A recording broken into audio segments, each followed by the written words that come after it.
menurut saya terkait adanya pornografi di internet ataupun mungkin di media sosial yang lain, memang ya pornografi itu mungkin hal yang semacam bumbungnya ya. Sedangkan kita tahu bahwa mahasiswa itu tetap butuh yang namanya buka internet.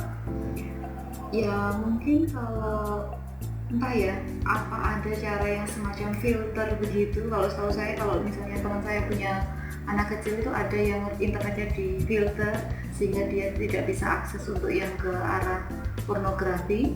Tapi kalau untuk mahasiswa mungkin begini. Di era globalisasi ini, sekarang semua teknologi sudah berkembang pesat. Salah satunya adalah internet. Dan yang kita tahu juga, internet itu memiliki hal positif dan negatif.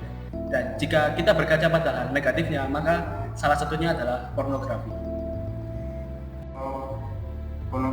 Pornografi itu di internet dilihat dari sisi orang-orang sendiri. Jika memang kalau masyarakat menggunakan internet untuk hal yang tidak senonoh seperti itu, maka penggunaan akan internet akan benar-benar menurun dan internet sepertinya akan sepi.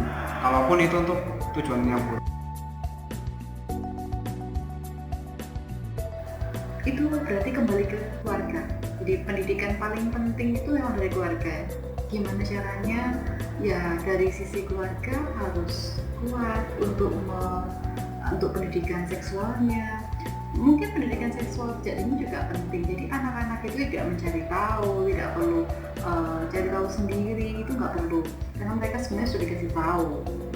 Itu menurut saya. Jadi apalagi kalau misalnya kalau dihapus, benar-benar dihapus, nanti nilai jualnya malah nggak ada, sehingga nanti internet kita mau akses ke mana, susah kan? Jadi lebih ke ya ini kita coverin diri kita sendiri dari hal-hal yang semacam itu dari keluarga.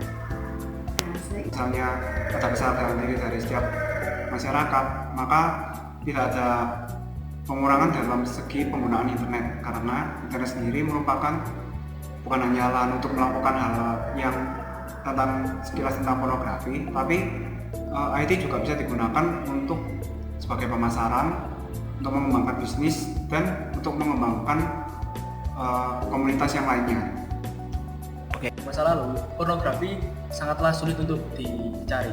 Jika kita ingin menonton hal yang berbau unsur seperti itu, maka kita harus melihat CD, kita harus membeli kaset yang mahal dan lain-lainnya. Tapi di zaman sekarang, di era globalisasi ini, kita dengan sangat mudah mengaksesnya itu melalui internet. Dan kalau kita melihat pengguna internet zaman sekarang, maka banyak pengguna atau user yang menggunakannya, mulai dari kalangan anak kecil, remaja, orang dewasa, bahkan orang tua, dari segala kalangan dan umur pun semua bisa mengakses.